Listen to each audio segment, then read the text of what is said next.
What's up guys, I have a very interesting comparison today. Today we're going to be comparing the iPhone 11 to the Bold N1. So this is a $200 phone, the N1, and the iPhone 11 is a $700 phone. Now the Bold N1 is kind of special because it's like the budget flagship almost. When we run down the specs, you'll see. Now hardware on these phones are actually very similar. So with the Bold M1 you have a glass and metal design. You have USB Type-C at the bottom. You also have a headphone jack, one firing speaker. You have your buttons on this side, and you actually have a dual camera setup, which we will talk about later, with LED flash. And pretty much the same on the iPhone. You have a glass and metal design, a dual camera setup, no headphone jack, and you have Apple's charging port, which most people would prefer USB over USB Type-C over this, but this has stereo speakers, so dual speakers, power button on the side, volume rocker, and the little silent mute switch up here. So you do have that headphone jack on the Bold M1, which I really do miss on the iPhone. Now when we turn it over to the front, here's where things get pretty funny.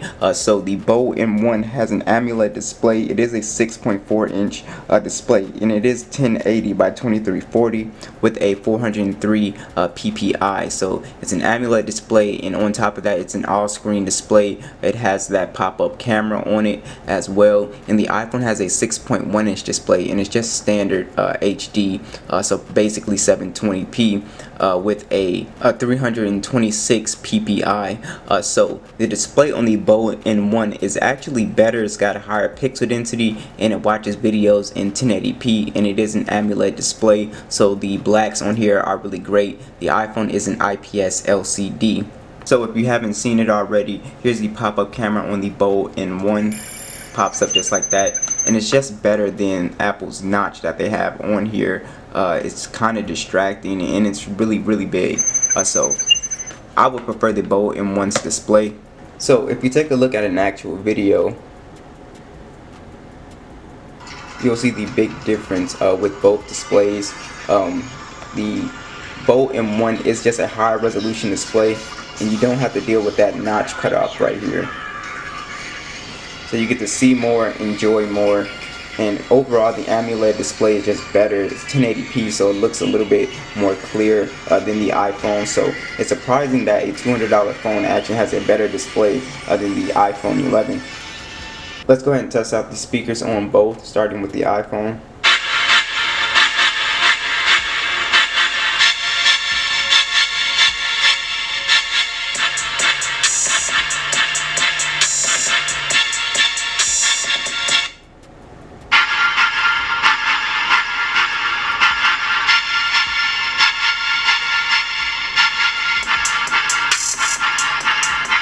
So as you can see, the iPhone is much louder.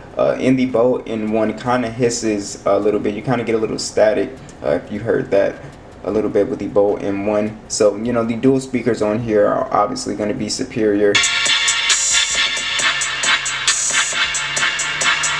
Just more bass, louder, more clear.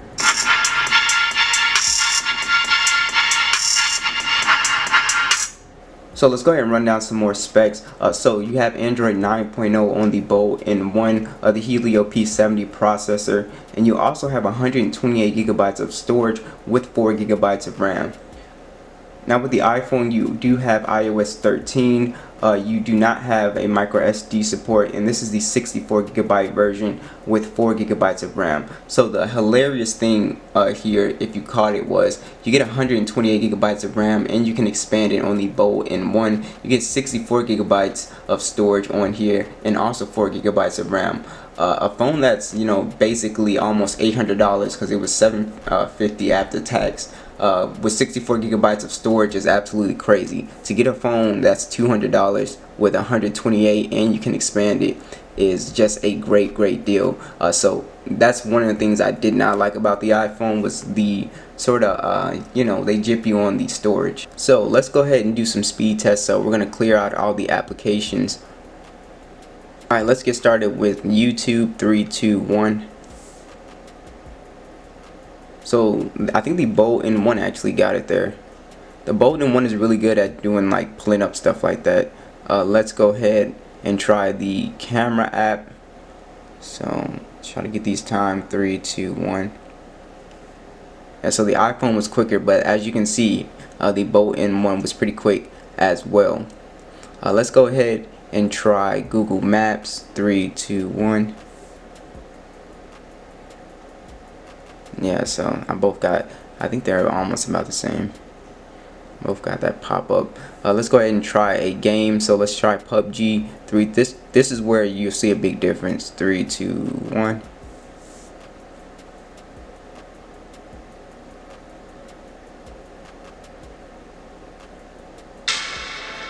So the Apple A13 chip is just, it's a beast when loading up games. I mean, that was fast.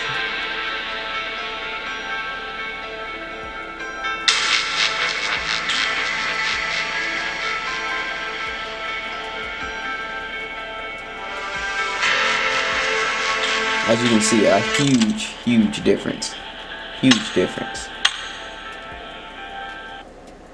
Let's try something less intensive. Temple Run. 3, 2, 1. So not bad, but still, iPhone was faster.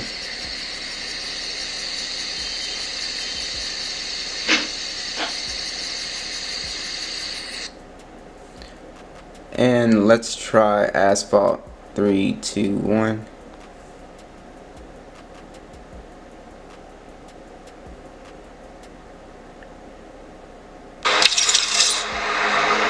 So much faster on the iPhone. Bold is pretty struggling. So as you can see, big difference when it comes to launching games. When you're launching just normal applications, they're almost kind of even. So let's keep running down those specs. So one of the things you'll notice with the Bolt M1 is that you have an in-display fingerprint scanner to get into your phone. And it works decently if you do it right. You can't use the pop-up camera to get into the phone, so no face unlock. It's only that in-display fingerprint scanner or a pin pattern or whatever. On the iPhone, you pretty much get face unlock, and that's pretty much it. You can do the pin pattern thing or the pin, but that's pretty much it. No built-in fingerprint scanner, which kind of sucks. I would like to see a combo of both, but getting to the phones on both are pretty fast and they work well. Now you'll be surprised to know that the Bolt N1 actually supports wireless charging. So does the iPhone as well. I think the only thing that the N1 is missing is NFC. It does not have it. The iPhone does have NFC. So both phones have a dual camera setup. The Bolt M1 has a 16 megapixel and a 5 megapixel depth sensor and a 13 megapixel pop-up selfie camera. Shoots in 1080p. The iPhone has a 12 megapixel camera and a 12 megapixel ultra wide camera, along with a 12 megapixel selfie camera, and it is a wide camera as well. Now as far as camera quality goes, the iPhone is definitely superior. The Bolt N1 kind of struggles with camera quality. Now it's not terrible. If you in good lighting, the Bolt N1 takes some actually great photos, but the iPhone just overall in low light, it takes great photos. You have the night sight on here. You have night sight on here, but it's terrible and it really does not work. So as you can see, just the detail and overall colors are more accurate on the iPhone. It's sharper, which we would expect from the iPhone, a $700 phone. Again, if we look at this picture of the rocks, you can see that the iPhone did a way better job with the coloring, and it does have more detail, and it's just a overall better photo in terms of quality. Now here's a picture of the trees. As you can see, again, the iPhone just does a better job with quality and detail. The Bolt M1, as you can see, it does not do a bad job at all. It still takes some really great photos. So as you can see, these phones actually can go toe to toe with each other, even with the big price gap. So 128 gigabytes, better display on the Bolt N1. You got the headphone jack. It's got a lot of good things going for it, and it will get Android 10. But the iPhone's cameras, they're very good. One of the best cameras. You do get NFC. They both have wireless charging. I think the iPhone's, obviously the iPhone's processor is way better, extremely fast. And yeah, so what do you guys think? Let me know, and I'll catch you guys in the next one.